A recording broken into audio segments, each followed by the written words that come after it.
औज़ुबिल्लाहि मिनश्शैतानिर्रजीम बिस्मिल्लाहिर्रहमानिर्रहीम। अस्सलाम वालेकुम नाज़रीन और सामईन, मेरी दुआ है कि अल्लाह करीम आप सबको हमेशा सुखी और आबाद रखे।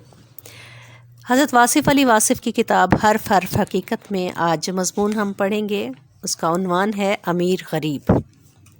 इस दुनिया में ना कोई अमीर है ना कोई गरीब, ये सब अपना अपना ख़याल है। ख़याल गरीब हो जाए तो इंसान गरीब हो जाता है, ख़याल अमीर है तो इंसान अमीर है। जिस तरह कौल है कि यतीम वो नहीं जिसका बाप फौत हो जाए, बल्कि यतीम वो है जो इल्म व अदब से महरूम हो जाए। इसी तरह जिस आदमी के जेब में माल ना हो वो गरीब नहीं, बल्कि जिसके पास कोई ख़याल ना हो वो गरीब है। फिर भी इन अल्फाज के कुछ तो मायने हैं और इनमें कुछ ना कुछ तो रेंज है। हर चंद के इस रेंज का फ़ैसला करना ज़रा मुश्किल है। जिस आदमी के पास ज़रूरियात से ज़्यादा माल हो उसे अमीर कहा जा सकता है, और जिसके पास ज़रूरत से कम हो उसे गरीब कहा जाएगा। आसाइश और सामान तआयुश ज़रूरत बनकर रह जाते हैं, और दूसरे के लिए रिश्ता जाँ और तारे हयात की बका से ज़्यादा कोई अहम ज़रूरत नहीं होती। इस फ़र्क की वजाहत नामुमकिन है। इंसान हरीस है, इंसान ना शुक्रगुज़ार है, इंसान ज़ालिम है, इंसान मुसाफिर खानों में हमेशा आबाद रहना चाहता है, कब्रिस्तान में खड़े होकर अपने हमेशा रहने का बेबुनियाद दावा करता है। वो जानता है कि इस दुनिया में जो आया उसे वापस जाना पड़ेगा। फिर दावा क्या, क़याम क्या और ज़रूरत क्या। फिर भी अमीर गरीब होते हैं। अगर हासिल आरज़ू से कम रह जाए तो इंसान गरीब हो गया, और अगर आरज़ू हासिल से कम है या हासिल आरज़ू से ज़्यादा हो तो इंसान अमीर हो गया। हमने अक्सर देखा कि ईद की खुशियाँ मनाने वाले हर तबके के लोग होते हैं। गरीब के चेहरे की मुस्कुराहट उसकी गरीबी के बावजूद इतनी ही दिल पजीर होती है जितनी अमीर के चेहरे पर।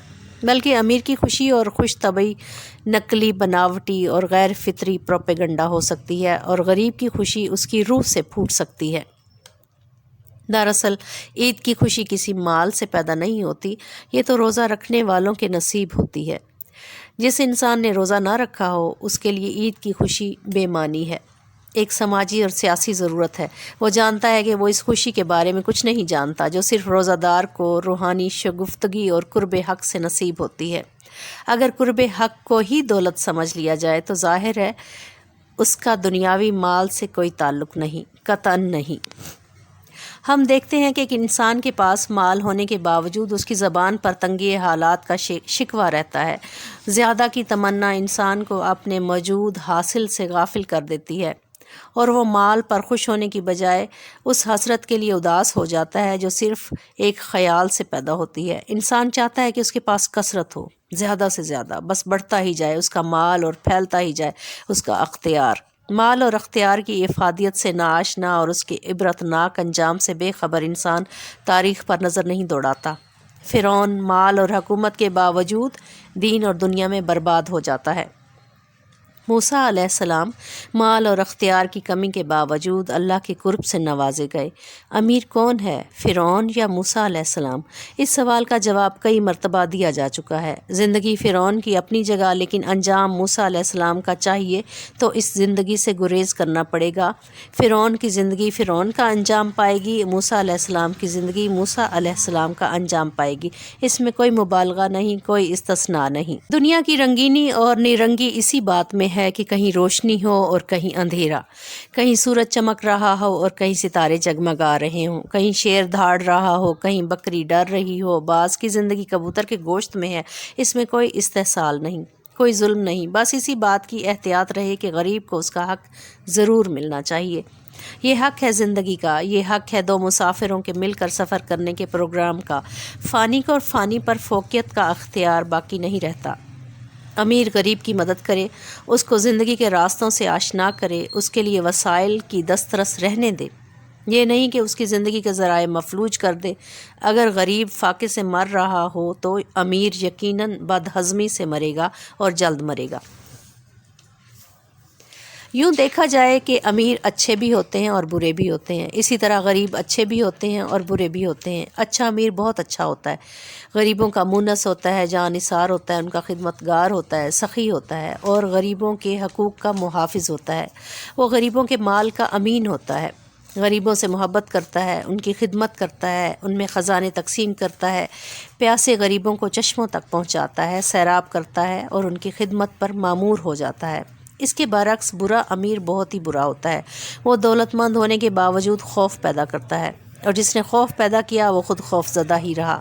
برا امیر اپنے پیسے کے زور سے گناہ خریدتا ہے، گناہ بیچتا ہے اور پیسے کو اس طرح استعمال کرتا ہے کہ اس کے لیے دردناک عذاب کی گارنٹی کر دیا جائے۔ اس کی آنکھیں تب کھلیں گی جب وہ بند ہونے لگیں گی۔ پیسے نے اور پیسے کی محبت نے برباد کر دیا لوگوں کو۔ برا امیر داستان عبرت ہے، اپنے لیے، اپنی قوم کے لیے، اپنی ملت کے لیے۔ اس کے لیے قارون کی عبرت ہے، فرعون کی عاقبت ہے، شداد کا انجام ہے۔ ایسے امیروں کے لیے کوئی دعا بھی کارگر نہیں ہوتی۔ اسی طرح غریب بھی دو طبقوں میں تقسیم کیے جا سکتے ہیں، اچھا غریب اور برا غریب۔ اچھا غریب وہ ہے جو اپنی غریبی کو اپنے ایمان کی قوت کے طور پر استعمال کرتا ہے، غریبی اس کو در عطا تک لاتی ہے۔ وہ غریب ہونے کے وجہ سے اللہ کے قریب ہو جاتا ہے، اس ذات کے جو غریبوں کو قریب کرتی ہے۔ عبادت اس مقام تک نہیں پہنچ سکتی جس مقام پر صبر کرنے والا غریب، شکر کرنے والا غریب، راضی رہنے والا غریب پہنچ سکتا ہے۔ اچھا غریب وہی ہے جو حبیب صلی اللہ علیہ وآلہ وسلم کے قریب ہو۔ ظاہر ہے برا غریب کردار کا برا ہے، وہ ایک بھوکے کتے کی طرح ہے جو فاقے کے باوجود اپنی برادری کو کاٹتا ہے۔ غریب کتا غریب کتوں پر حملہ کرتا ہے۔ ایسا غریب بہت برا غریب ہے جو رحمت حق سے مایوس ہوا، جو مقدر کا منکر ہوا، جس نے زندگی کو گلے شکوے میں گزارا اور فنا کے دیس میں یہ بھول گیا کہ یہاں کس کام کے لیے آیا تھا۔ خدا برا امیر اور برا غریب ہونے سے بچائے۔ پھر بھی ہم یہ کہیں گے کہ حکومت وقت کا یہ فرض ہے کہ وہ دیکھے کہ کس طبقے کے پاس بے مصرف دولت جمع نہ ہو اور کوئی طبقہ محروم اور مظلوم نہ رہے۔ اگر ایسا نہ ہو تو اس کا فیصلہ شاید ایسا مستقبل دے جس پر ہمارا اختیار نہ ہو۔ خدا اس وقت سے بچائے جب مظلوم اور بے زبان خطرہ گویائی کے طلسمات شروع کرے۔ یہ خطرہ ایوانوں میں زلزلہ پیدا کر سکتا ہے۔ اس سے پہلے کہ غریب آپے سے باہر ہو، اس کی غریبی کو ٹالنے کی کوشش کی جائے، اس کا خیال کیا جائے۔ بڑے بڑوں کی بڑی بڑی خدمت کرنے کی بجائے چھوٹے لوگوں کی چھوٹی چھوٹی ضرورتیں پوری کر دی جائیں۔ ان کے کچن سے بھی دھوئیں اور خوشبوئیں اٹھیں، ان کے دسترخوانوں پر بھی اللہ کا شکر ادا کرنے کا موقع موجود ہونا چاہیے۔ غریب کو خدا کے لیے صرف نصیحت نہ دو، اسے کلمے نہ پڑھاؤ، اس کا دکھ بانٹو، اس کا غم بانٹو۔ اگر غریب کو مفت دوائی نہ ملی تو تمہارے بڑے بڑے ہسپتال بیمار ہو جائیں گے، تمہارے خزانوں میں کیڑے پڑ جائیں گے، دیمک لگ جائے گی۔ ابھی وقت ہے کہ سوچا جائے، سمجھا جائے، ہوش کیا جائے۔ غریب قیمتی سرمایہ ہے، بشرطے کہ اسے غریب نہ رہنے دیا جائے۔